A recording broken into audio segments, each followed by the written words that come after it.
Ce matin, mais avant cela, le reste de l'actualité avec vous. Fanny, bonjour. Bonjour Et François. cette dernière vague de canicule qui marque enfin le pas. Oui, il ne reste plus que 2 départements en vigilance rouge orage. Il s'agit du Bas-Rhin et du Haut-Rhin en Alsace, bien loin du record atteint jeudi avec 72 départements en vigilance absolue. Mais la chaleur a laissé place aux orages à partir d'hier soir et en région parisienne, les perturbations ont été particulièrement violentes dans les Yvelines où il est tombé l'équivalent d'une semaine de précipitations en seulement 30 minutes.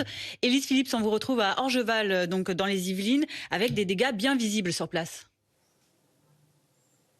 Exactement. En fait, Orgeval a été l'une des seules communes des Yvelines à avoir été touchée. Mais hier, l'orage extrêmement violent a fait pas mal de dégâts. Et on le voit ce matin avec Léna Gouérec. On est ici dans les jardins de la mairie où vous le voyez, beaucoup de branches, de troncs d'arbres n'ont pas résisté au vent très violent d'hier soir. On a rencontré des habitants depuis ce matin qui nous ont raconté que cet épisode a été très bref, une trentaine de minutes seulement, mais avec des rafales importantes, des gros grêlons aussi de la tête d'une batte de golf qui sont tombés au sol et qui ont donc entraîner ce type de dégâts. Depuis ce matin, ici à Orgeval, un peu plus loin notamment, il y a beaucoup d'interventions pour dégager les chaussées, pour couper les branches d'arbres qui menacent de tomber parce que ça pourrait être dangereux. Et puis on a rencontré la maire il y a quelques minutes qui nous a dit avoir veillé toute la nuit pour superviser les opérations. Elle nous a dit que c'était une catastrophe pour l'écosystème de la commune parce que parmi ces arbres qui ont été touchés, il y a des arbres centenaires. Et puis ce problème, ces dégâts des orages s'ajoutent au problème d'électricité puisque la commune a connu des coupures à cause de la canicule, à nouveau depuis hier soir, à cause de ces orages donc très violents dont on constate les dégâts ce matin avec Léna Gouérec.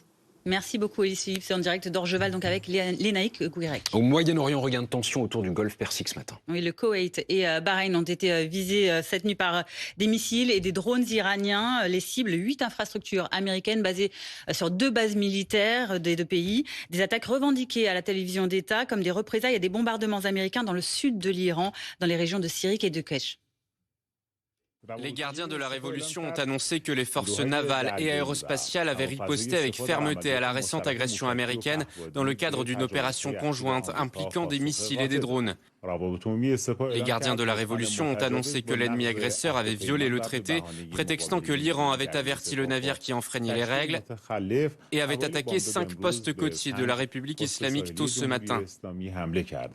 Et dans ce contexte, l'Iran et les États-Unis s'accusent mutuellement de violer le cessez-le-feu signé le 17 juin. Conséquence, Donald Trump menace de nouveau l'Iran sur sa plateforme Truth Social. Le président américain écrit que l'Iran pourrait cesser d'exister et que les États-Unis pourraient un jour être contraints de mener à bien par la force militaire la mission qui a été si bien entamée. Au Venezuela, les recherches, Fanny, se poursuivent pour retrouver des survivants après le double séisme qui a frappé le nord du pays jeudi. 1430 morts, 50 000 disparus, un bilan lourd mais toujours provisoire. Et quelques petits miracles tout de même. 3 jours après les séismes, un garçon de 11 ans a pu être extrait des décombres à Carabadelia, une source d'espoir illustrée par les images relayées par la présidente par intérim du pays, Delcy Rodriguez.